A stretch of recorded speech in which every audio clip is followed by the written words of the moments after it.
Midnight স্পেশালের এইবারের নিবেদন শীর্ষেন্দু মুখোপাধ্যায়ের লেখা ভেকুর। নিজে তো শুনছেন, অন্যদেরও শোনাতে ভুলবেন না কিন্তু।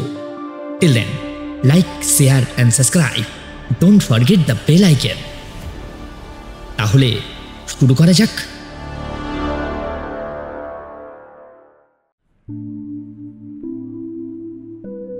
প্রায় 14 পুরুষের বসত বাড়িটা তারকব্রহ্মবাবুকে বিক্রি করে দিতে হচ্ছে। বাড়ি না বলে প্রাসাদ বলাই ভালো। একে তো এত বড় বাড়ির কেনার খরিদ্দের নেই, তার উপর খরিদ্দের যদিও বা জোটে, তারা ভালো দাম দিতে চায় না। বলে এই অচপাড়াগায় ও বাড়ি কিনে হবেটা কি? কথাটা সত্যি।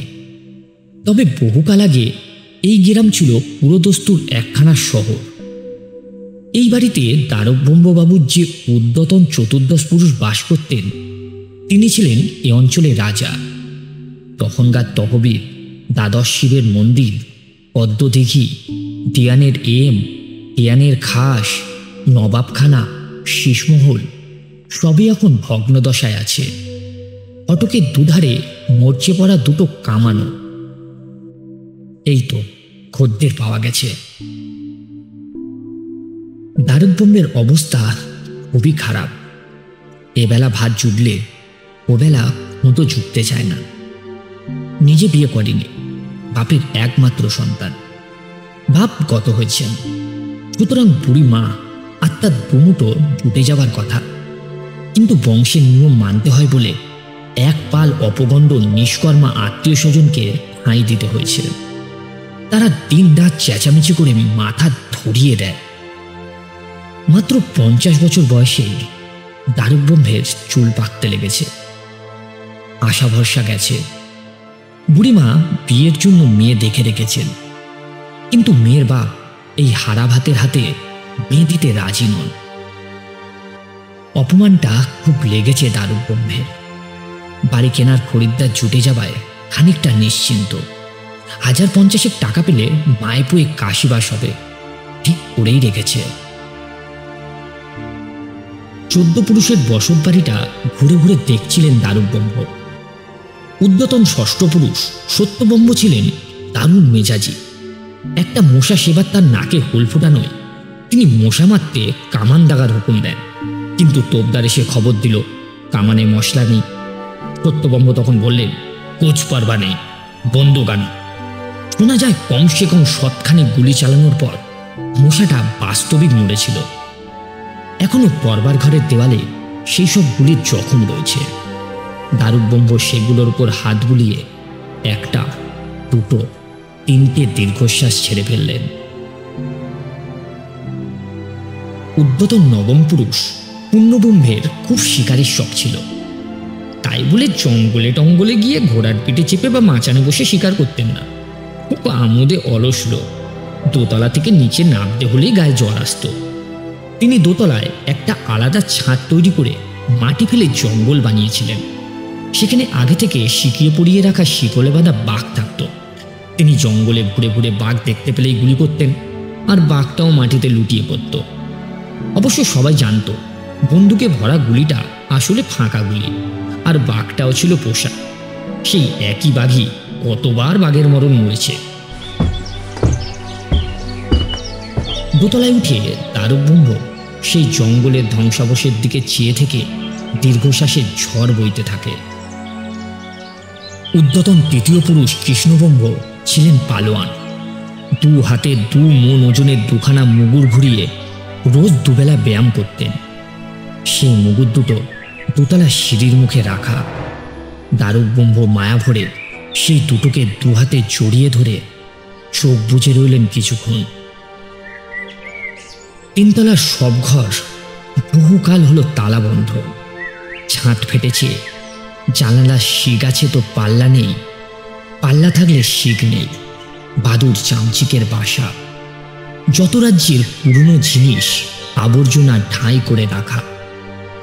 শেষবারের মতন সবকিছু দেখে নেওয়ার জন্য তারকব্রহ্ম তালা খুলে ঢুকে পড়ল।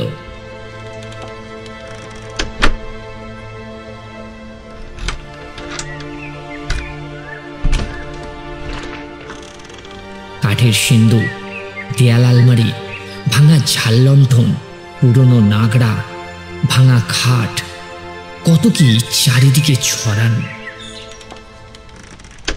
কাঠের সিন্দুকটা খুলে এটা সেটা নেড়ে চেড়ে দেখছিল দারুব্রহ্ম, আর এটা সেটা ভাবছিল। এমন সময় হাত ফসকে কি একটা মেঝেতে পড়ে গেল। একটু চমকে উঠল দারুব্রহ্ম। চমকাবারই কথা, জিনিসটা পড়ার সঙ্গে সঙ্গেই একটা ঝলকানি, আর তার সঙ্গে খানিকটা ধোঁয়া বেরিয়ে পড়ল। দারুব্রহ্ম জিনিসটা কুড়িয়ে নিতে গিয়ে দেখে সেটা একটা প্রদীপ। প্রদীপটা হাতে নিয়ে দাঁড়িয়ে অবাক হয়ে ভাবছে। চোখে পড়ল ভুয়োর কুণ্ডলিটার সামনেই পাকিয়ে পাকিয়ে লম্বা রোগা শুটকো লোকের চেহারা নিচ্ছে। দারুব্রহ্ম চেঁচিয়ে উঠল। লোকটা গোটাচারে খাই তুলে তুড়ি দিয়ে বলল, প্রদীপের দৈত্য। দারুব্রহ্ম হাঁ, এটা বলে কি? সে বলল, ইয়ার্কির জায়গা পাও, দিনে দুপুরে বেটা চুরির মতলবে বাড়িতে ঢুকে বসে আছো। লোকটা ভয় খেয়ে বলল, সত্যি না, অনেক কেউ ডাকাডাকি করেনি বলে বেশ 1000 বছর একটানা ঘুমিয়ে উঠলাম। চুরি টুরি কিছু হয়ে থাকলে কিন্তু আমি জানি না। দারুব্রহ্ম সাহসী বংশের লোক, সহজে ভয় খায় না। তবে সে বুঝল লোকটা গোল দিচ্ছে না। প্রদীপটাও আলাদিনের আশ্চর্য প্রদীপ হতে পারে। তার বংশের অনেকেরই নানা বিদঘুটে জিনিস সংগ্রহ করার বাতিক ছিল। সে বলল, বটে, তা তোর কাজটা কি? আবার গোটাচারে ঘাই তুলে বিশুদ্ধ বাংলাতেই লোকটা বিরস মুখে বলল, কাজ কি? 1500 বছর পরে ঝুটমুট কাঁচা ঘুমটা ভাঙালেন। এখন যা করতে বলবেন তাই করতে হবে, কিন্তু আগে থেকেই বলে রাখছি, প্রথমেই কিন্তু শক্ত কাজ দেবেন না। আমার এখনো ঘুমের রেশ কাটেনি, ম্যাচ করছে। দারুব্রহ্ম বুঝল এ বেটা আলাদিনের সে দৈত্যই বটে, তবে ফাঁকি মারার তাল করছে। সে বলল, বাপু হে, অত রোয়াব দেখালে কি চলে? বরাবর অনেক বড় বড় কাজ করে এসেছো, খবর রাখি। এখন পিছলে চলবে কেন? লোকটা বেজার হয়ে বলল, সে করেছি, কিন্তু অভ্যেস নেই কিনা। তাছাড়া ঘুমলে কি হবে, খাওয়া তো আর জোটেনি। 1500 বছর টানা উপোস। শরীরটা দেখুন না, দেখুন কেমন শুকিয়ে গেছে। আমি বরং কিছু খাবার দাবার দিন, তারপর যা বলবেন তো করে দেব। দারুব্রহ্ম লোক খারাপ নয়। দৈত্যটা সুরঙ্গ চেহারা দেখে তার কষ্ট হলো। বলল, চলো দেখি মুড়ি টুড়ি কিছু পাওয়া যায় কিনা। বলে লোকটাকে সঙ্গে নিয়ে নিচে নামলো দারুব্রহ্ম। বাড়ির কেউ লোকটাকে দেখে তেমন গা লাগালো না, গা লাগাবার মতো কিছু নেই। দারুব্রহ্ম তাকে নিচের ঘরে নিয়ে গিয়ে ধামা ভরে মুড়ি আর বাতাসা খাওয়ালো। সব শেষে 1.5 ঘটি জল খেয়ে লোকটা বলল,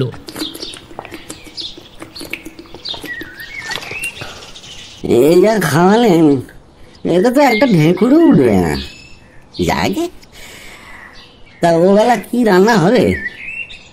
দারুব্রহ্ম একটা শ্বাস ফেলে বলল, একদিন এবারের অতিথিরা মাংস পোলাও খেয়ে একটা করে মোহর দক্ষিণা দিয়ে গেল। সেদিন তো আর নেই। ও বেলা যদি হাঁড়ি চড়ে তবে দুটো ডাল ভাত জুটতে পারে।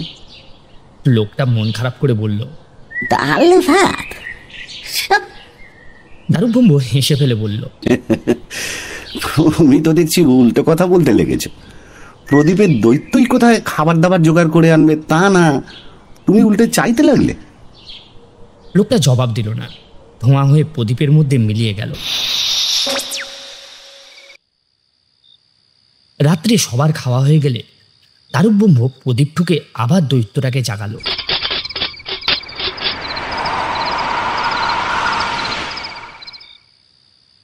দৈত্যটা 4 জনের খোরাক একা খেয়ে গম্ভীর হয়ে বলল, আমার খোরাকটা একটু বেশি, ভরপেট না হলেও ক্ষতি নেই। কিন্তু একটা ঢেকুর তো উঠবে, এতে তো একটা ঢেকুরও উঠবে না। যাই, ঘুমাই গিয়ে। একটা হাই তুলে দৈত্যটা আবার প্রদীপের মধ্যে সিঁধিয়ে গেল।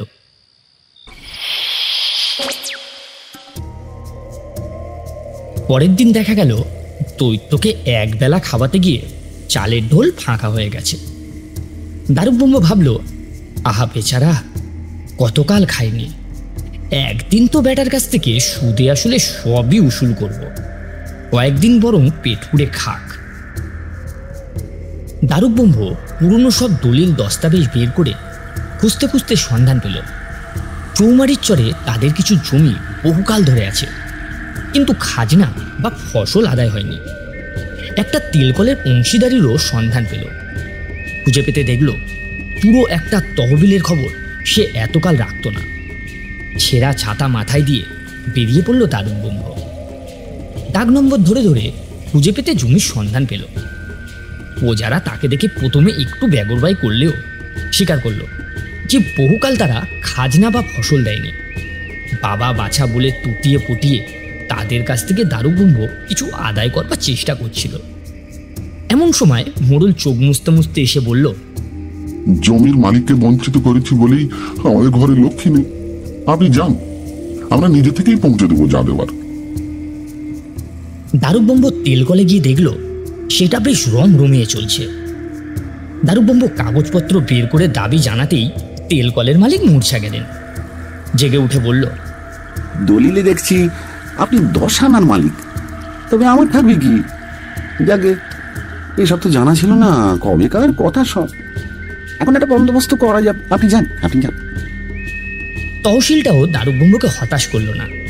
প্রজারা বলল, আমরা কি জানি ছাই যে এই জমির মালিক আছে, তবে আমরা নিমক হারাম নই, বঞ্চিত করব না। 2 দিন বাদে দারুব্রহ্ম বাড়ি ফিরে দেখে 4টে গরুর গাড়ি বোঝায় ধান, 2 কলসি কাঁচা টাকা আর আনাজপাতি, তেল মশলা সব এসেছে। সেদিন দারুব্রহ্ম বাড়তি 10 জনের রান্না রাঁধিয়ে প্রদীপ ঠুকে দৈত্যকে বের করে বলল, খাও বাবু, পেট ভরে খাও। এ বাড়িতে অতিথির ঢেকুর ওঠে না, এই কথা শুনলে আমার পূর্বপুরুষেরা স্বর্গ থেকে অভিশাপ দেবে। কিন্তু উঠল কই? 10 জনের ভাত সাবার করে দৈত্য করুণ মুখে বলল, বটে। দারুব্রহ্ম হাঁ হয়ে গেল। রাত্রিবেলায় 20 জনের খোরাক শেষ করেও দৈত্যটা ঠেকুর তুলল না। 7 দিনে 4 গরুর গাড়ির চাল শেষ। বাড়ি শুদ্ধ লোক জেনে গেছে যে এত খেয়েও দৈত্যটা ঠেকুর উঠছে না। তারা রোজ দুবেলা এসে খাবার সময় দৈত্যটাকে ঘিরে দাঁড়িয়ে অপেক্ষা করে, তবে কখন ঢেকুর ওঠে। কিন্তু উঠল না। কিন্তু ঢেকুর না উঠলেও পাহাড় প্রমাণ খাওয়ার ফলে কয়েকদিনের মধ্যেই সুডুঙ্গ দৈত্যটা চেহারা পুরোপুরি ঘটোৎকচের মতন হয়ে উঠল। মুগুরের মতন হাত, পাটাতনের মতন বুক, মূলোর মতন দাঁত, তাল গাছের মতন লম্বা। দারুব্রহ্মরও জেদ চেপেছে। দারুব্রহ্ম নাওয়া খাওয়া ভুলে আদায় উসুল করতে লাগলো। তেলকলের ভার নিজে নিল। আরো সব নতুন নতুন কারবার খুলতে লাগলো। গাড়ি গাড়ি চাল আসতে লাগলো বাড়িতে, বস্তা বস্তা আনাজ, ঘি, দুধ, দই। এই সবই একদিন দৈত্যর উপর দিয়ে উসুল হবে। আগে বেটা ঠেকুর তো তুলুক। এর মধ্যে একদিন বাড়ির খরিদ্দার এসে হানা দিয়েছিল। তখন দুপুরবেলা। দারুব্রহ্ম প্রদীপ ঠুকে দৈত্যটাকে মাত্র খেতে ডেকেছে। দৃশ্যটাকে দেখে খরিদ্দার চিরা শুদ্ধ উল্টে পড়ে অজ্ঞান হয়ে গেল। তারপর থেকে আর আসেনি। কিন্তু বাড়ি বিক্রি এখন মাথায় উঠেছে দারুব্রহ্ম। বিক্রির মানেও হয় না। আলাদিনের আশ্চর্য প্রদীপটা যখন হাতে পেয়েছে তখন আর অভাবও থাকবে না। খামোখা পূর্বপুরুষের ভিটে বিক্রি করবে কেন? সেটাই মিস্ত্রি ডেকে বাড়িটাকে মেরামত করতে লাগলো। সব খরচই উসুল হবে। মুর্শিপাট্টায় আরো কিছু জমি নিল দারুব্রহ্ম। চাষবাস বাড়িয়ে ফেলল। কারবারগুলো বেশ ফুলে ফেপে চলছে। গোশালায় গরু, আস্তাবলে ঘোড়া, বাড়ির সামনে ঝুড়ি গাড়ি। শুকনো বাগানে আবার গাছ লাগানো হলো, তাতে ফুলও ফুটল। বাড়িটা কলি ফেরানোর পর আবার ঝলমল করতে লাগলো। এর মধ্যেই দারুক ব্রহ্মর জন্য যে মেয়েটি দেখা হয়েছিল তার বাবা এসে হাত জোর করে বলল, আমার মেয়েটিকে নিলে ধন্য হই। তা তিনি হলেন। নবাবখানায় সানাই বাজল। দারুক ব্রহ্ম বিয়ে করে এসে বিরাট ভোজ দিয়ে 7 গায়ের লোক খাওয়ালো। কিন্তু 7 গায়ের লোকের মতন খাবার খেয়েও বেটা দৈত্য কিন্তু ঢেকুর তুলল না। তবে বলল, খিদেটা এবারে একটু কমেছে, পেটে জ্বলুনিটা তেমন নেই। বলে ফের ঘুমাতে চলে গেল। নতুন বইয়ের সামনে এই অপমানে কান লাল হয়ে উঠল দারুক ব্রহ্ম। বলতে নেই, সে এখন নিজে লাখপতি, একটা দৈত্যর পেট ভরাতে পারবে না। পরের দিন থেকে সে কাজকর্ম দ্বিগুণ করে দিল। মাসখানিক বাদে সে 100 গায়ের লোকের আয়োজন করে দৈত্যকে ডাকল। খুব লজ্জার সঙ্গে প্রকাণ্ড চেহারার বিকট দৈত্যটা এসে বসলো আসনে।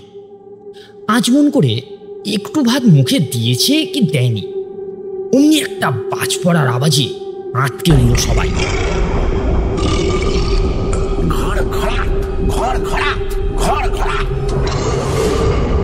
পরপর 3 বার। অমনি চারদিকে হই হই হুল্লোড়, ঠেলাঠেলি পড়ে গেল। বাচ্চারা হাততালি দিয়ে নাচতে লাগলো। তুলেছে তুলেছে, দৈত্য ঢেকুর তুলেছে। তুলেছে তুলেছে, দৈত্য ঢেকুর তুলেছে। মাথা নিচু করে দৈত্যটা উঠে পড়ল। অচিরে যখন প্রদীপের মধ্যে ঢুকতে যাবে তখনই গিয়ে দারুক ব্রহ্ম তাকে ধরল। এই যে বাবু, এই দিনটারই অপেক্ষা করছিলাম। বলি, ঢেকুর তো তুললে, তো কাজকর্ম তো কিছু করতে হয়। দৈত্যটা অবাক হয়েছে, বলল, আপনি হুকুম করলে সবই করতে হবে মালিক, কিন্তু কাজটার বাকি রেখেছেন কি? লোকে আমাকে পেলেই গাড়ি চায়, বাড়ি চায়, ধন দৌলত চায়। আমি দিও, কিন্তু আপনার যা দেখছি এর ওপরেও আমাকে কিছু করতে হবে নাকি? দারুক ব্রহ্ম কথাটা আগে ভেবে দেখেনি। এখন দেখল বাস্তবিকই তার যা আছে তার উপর আরো কিছু চাওয়ার মানেও হয় না। সে তার মাথা চুলকে বলল, তা বটে, তবে কিনা। দৈত্যটা করুণ মুখ করে বলল, যে বাড়িতে খেয়ে আমার ঢেকুর ওঠে, বুঝতে হবে সে বাড়ির ত্রিসীমানায় কোনো অভাব নেই। তা ঝটপট আমাকে আর খাটাবেন কেন? ১,৫০০ বছরের ঘুমটা আর কয়েক হাজার বছর চালাতে দিন। শরীরটা বড় ম্যাচ করছে। দারুক ব্রহ্ম একটা শ্বাস ফেলে বলল, তাই হোক। দৈত্যটা প্রদীপের মধ্যে মিলিয়ে গেল। দারুক ব্রহ্ম সেটাকে আবার সাবধানে কাঠের সিন্ধুকে ভরে রাখল।